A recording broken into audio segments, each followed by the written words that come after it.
இயேசுவின் நாமத்தில் உங்களை வாழ்த்துகிறேன். உங்களை அன்போடு இந்த காலை உடன்படிக்கை தியானத்திற்கு வரவேற்கிறேன்.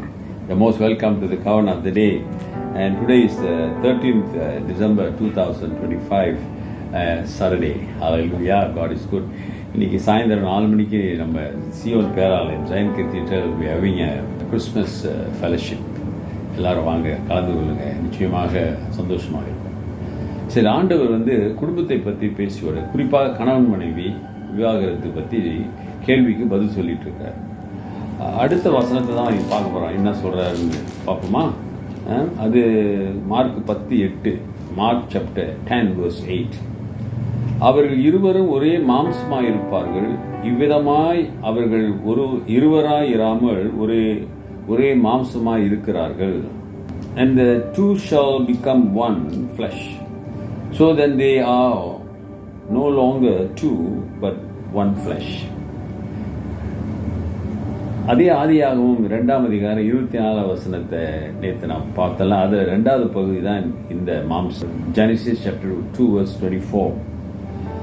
இந்த நிமித்தம் புருஷன் தன் தகப்பனையும் தாயை விட்டு தன் மனைவியோடு இசைந்திருப்பான், அவர்கள் ஒரே மாம்சமாய் இருப்பார்கள்.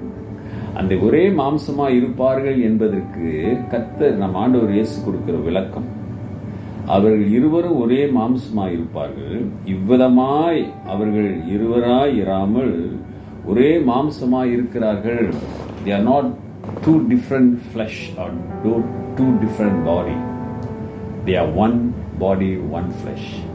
ஒரு சரீரம், ஒரு மாம்சம் என்று சொல்லுகிறார். அப்படின்னா என்ன சொல்ல வரப்போறார் நினைக்கிறீங்க? டிவோர்ஸ் பண்ணக்கூடாதுன்னு சொல்ல வருகிறார். அப்படின்னா ஒரு மாம்சம் ஆன பிறகு நீங்கள் டிவோர்ஸ் பண்ணா என்ன அர்த்தம்? அதை வெட்டி போடுறீங்கன்னு அர்த்தம். வெட்டினா கூட அது தனியாக மாம்சம் வராது, இன்னொரு பாடி வராது, தானே. ஆனால் உலகம், பிசாசு அல்லது உலகத்தினுடைய சூழ்நிலை, நாகரிகம், மற்றவர்களுடைய பாதிப்பு, இவையெல்லாம் மனிதர்களை என்ன செய்கிறது? குடும்பத்திலிருந்து பிரிந்து தன்னிச்சையாக வாழ வேண்டும் என்று எண்ணுகிறார்கள். நிச்சயமாக குடும்ப வாழ்க்கையில போராட்டம் இருக்கும். There will be differences because the two person are from different family, different background, எல்லாமே வித்தியாசமான இருந்து தான் ஒன்றா இணையிறாங்க. ஆனால் இணையும் போது வாக்கு கொடுப்பதனாலே எப்படிப்பட்ட சூழ்நிலையிலும் ஒன்றாக இருக்க கற்றுக்கொள்ள வேண்டும். அதுதான் அர்ப்பணம். நீங்கள் ஏசாமி சொல்றாரு, நீங்கள் 2 சரீரம் இல்லையா, ஒரு சரீரம் சொல்ல வருகிறார். இந்த கருத்துக்கு மாற்று கருத்து இல்லை. மாற்று கருத்து சொல்றாங்கன்னா வேத அடிப்படையில் வேணா சொல்லுங்க, கேட்போம். நீ சொந்த கருத்து சொல்லலாம், ஆனால் வேத அடிப்படையில் மாற்று கருத்து இல்லை. ஆண்டவர் சொல்றாரு, நீங்க ஒரு மாம்சம் 2 மாம்சம் இல்லையா, நோ மோர் 2, யூ ஆர் 1. அப்ப அருமையான சகோதரனே, சகோதரியே, கணவன் மனைவிமார்களே, இதை நீங்கள் முழுமையாக ஏற்றுக்கொண்டு உங்களை அர்ப்பணம் செய்யும் பொழுது எல்லா சூழ்நிலையிலும் நீங்கள் ஒருவரை ஒருவர் தாங்கி, ஆதரித்து, அன்பு காட்டி, மன்னித்து, புரிந்து, தாங்கி ஒருவருக்கு ஒரு போதுமானவர்களாக இருப்பீங்க. You are no more two. You always remember you are one. The calculations comes from the Lord. But the devil says, no, you have problem, separate. இந்த உலகத்துடைய நியாயம் என்ன? பிரச்சனையா, போராட்டமா, பிரிஞ்சு போ. ஆனா வேதம் சொல்லுகிறது, பிரியாத. இணையறதுக்கு முன்னே நீ நல்லா யோசிச்சிருக்கணும், கமிட் பண்ணியிருக்கணும், கர்த்தரிட கேட்டிருக்கணும், இது என் சரியான பார்ட்னரா இல்லையான்னு கேட்காம உணர்ச்சி வசப்பட்டு ஏதோ ஒரு மோகத்தில் என்ன செஞ்சிடற, பார்ட்னரை தேடி திருமணம் ஆகிட்ட பிறகு அந்த உடன்படிக்கையிலிருந்து பிரிய பார்க்காத. Because you already made a கவெனன்ட், that was your choice.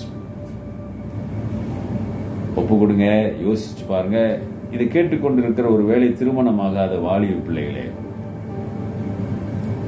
ஒப்பு கொடுத்து ஆண்டவரிடத்துல நல்ல ஒரு பார்ட்னர் வேணாண்டவர்னு கேளுங்க, தப்பே இல்லை. ஒரு பிள்ளை தகப்பன் இடத்துல கேட்பது போல நீ சூஸ் பண்ணனா அது சரி வராது.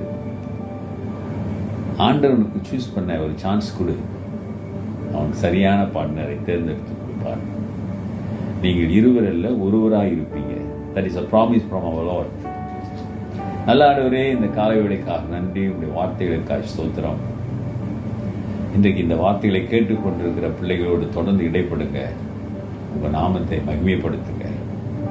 கணவன் மனைவி உறவு குடும்பம் எல்லாம் நீ கொடுத்தது என்பதை உணர்ந்து, all the relationship that Lord that's given from you, that's a gift from you Lord, அது எங்களுக்கு நீ கொடுக்கப்பட்ட ஒரு ஈவு ஆண்டவரே.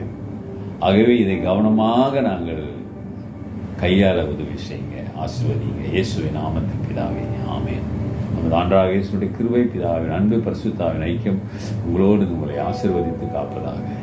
என் ஆத்துமாவே கர்த்தரை ஸ்தோத்திரி, என் முழு உள்ளமே அவர் பரிசுத்த நாமத்தை ஸ்தோத்திரி. என் ஆத்துமாவே கர்த்தரை ஸ்தோத்திரி, அவர் செய்த சகல உபகாரங்களை மறவாதே. ஆமென். டியர் பிரதர் சிஸ்டர், சகோதரனே சகோதரியே, நிச்சயமாக நீங்கள் சிந்திக்க ஆரம்பித்திருப்பீர்கள். வசனத்தோடு சிந்தியுங்க.